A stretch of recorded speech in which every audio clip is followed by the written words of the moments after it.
What's going on, beautiful people? So yeah, we're gonna be talking about House of the Dragon, episode 7. I just finished it about a minute or so ago, and yeah, some stuff happened. So some stuff happens. So we're gonna talk about it, and there are spoilers, so keep that in mind. Now, this episode starts off with a funeral at Driftmark, where the Velaryons live. It starts off with the funeral for Lena's funeral, the girl who committed suicide by fire. Yeah.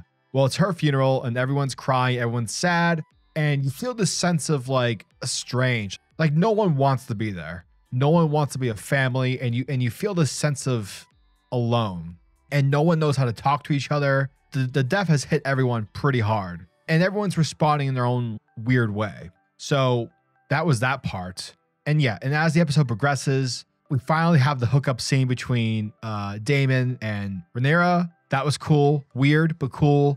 And you knew this was going to happen. Eventually they were going to bang and whatnot. While they're banging, Aemond, the second child of Alicent's, so not Aegon, the one who's technically the heir, but the second one who's afraid of dragons. Well, we pick up with him, and he's running through the beach, and he sees Vhagar. I think that's his name.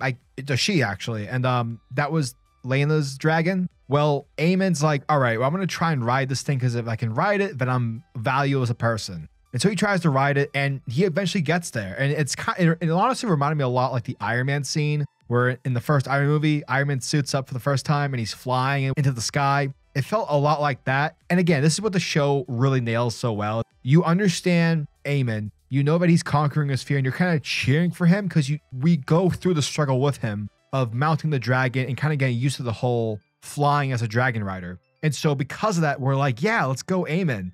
And then once, he comes back, the daughters of Daemon, they're pissed because that was their mother's dragon. And so it belonged to them. Now that he has big dick energy, he's well, fuck off, because I just took your dragon and maybe you should have claimed it earlier. And so that starts a big scuffle. Rhaenyra's kids get in the way, and the fight results in Aemond losing an eye. And so you have this big confrontation that's a lot like episode 2 in the original Game of Thrones between Arya's wolf and Joffrey. It's very much like that, except I would say the tension's on 1,000. It's a great scene. It's the scene that you've seen in the previews with her holding a knife, the Velaryon dagger, and she's holding it against Rhaenyra's throat. It's great stuff, and the tension's amazing. Daemon's awesome. He's just sitting in the back yeah, this shit's about to go down. It was in that moment, in that scene, once the confrontation's kind of over, everyone kind of starts to chill out. Sides are drawn.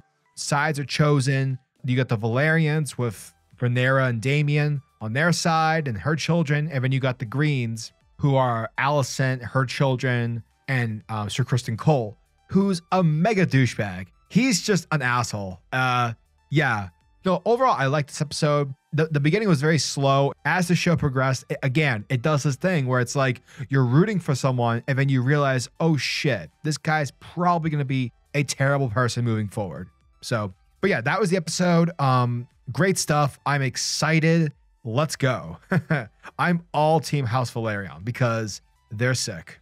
So let's party.